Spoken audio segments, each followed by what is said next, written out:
तीसरी कैटेगरी की जो ड्रग्स हैं that is special consideration drugs में आती है नारकोटिक ड्रग्स।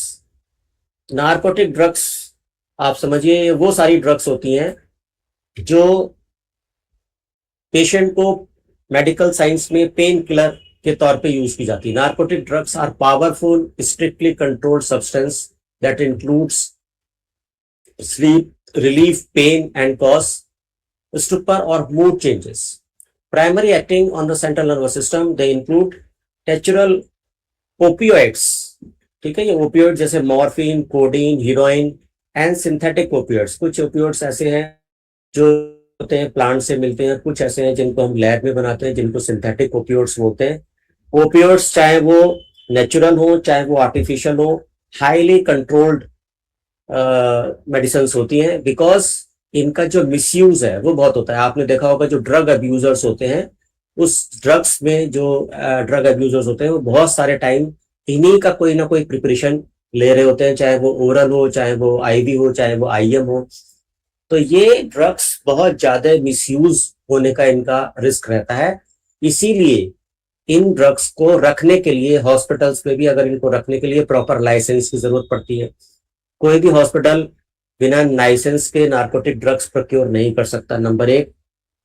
नंबर दूसरा, जितनी भी ड्रग्स आपने नार्कोटिक्स लाइसेंस में लिए उससे ज्यादा आपके पास स्टॉक नहीं होना चाहिए।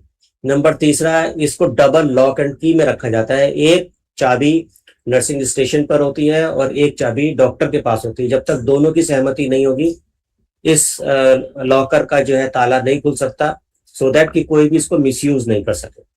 और चौथी इंपॉर्टेंट बात ये होती है कि जब भी ये ड्रग किसी को ली जाती है तो उसमें भी एक डॉक्यूमेंटेशन फॉर्म भरना पड़ता है कि किस पेशेंट को दी, किस डॉक्टर ने लिखी, उस डॉक्टर का रजिस्ट्रेशन नंबर क्या है और किस पर्पस के लिए दी गई और कितनी दी गई, और अगर कुछ बची है तो उसको डिस्कार्ड कैसे किया है।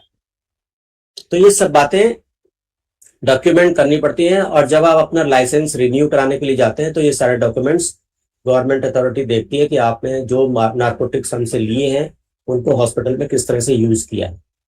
तो हाईली कंट्रोल्ड सब्सटेंसेस होते हैं ये, और इनका मिसयूज बहुत होता है बिकॉज लोग नशा करते हैं इन चीजों का। आपने पीछे सुना होगा कि कोडीन सिरप, कफ सिरप से बहुत सारी जानें चली गई।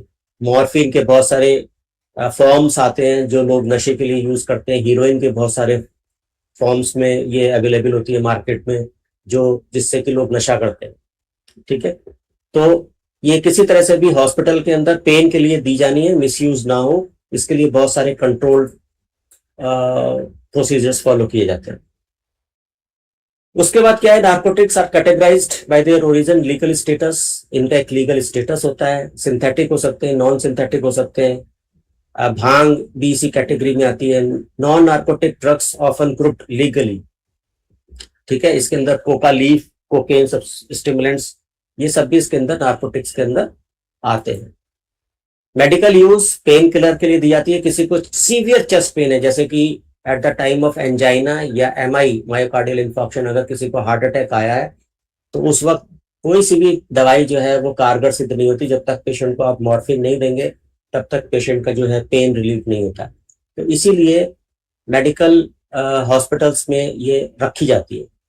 ठीक है, और इसका जो एक लीगल है, इसका नेशनल नार्कोटिक बोर्ड्स होता है, इंटरनेशनल नार्कोटिक बोर्ड्स होते हैं, और ये मतलब स्टेट लेवल पर, सेंट्रल लेवल पर, इंटरनेशनल लेवल पर इनकी बोर्ड्स बने हुए हैं जो इनका पूरा ये देखते हैं कि कैसे कैसे ये दवाइयां कहाँ कहाँ यूज हुई है। तो इसका मतलब ये कि हाईली कंट्रोल्ड है। बस मेन समझने वाली बात यह है कि इसका मिसयूज ना हो, इसीलिए इसको बहुत सारा अटेंशन दिया जाता है।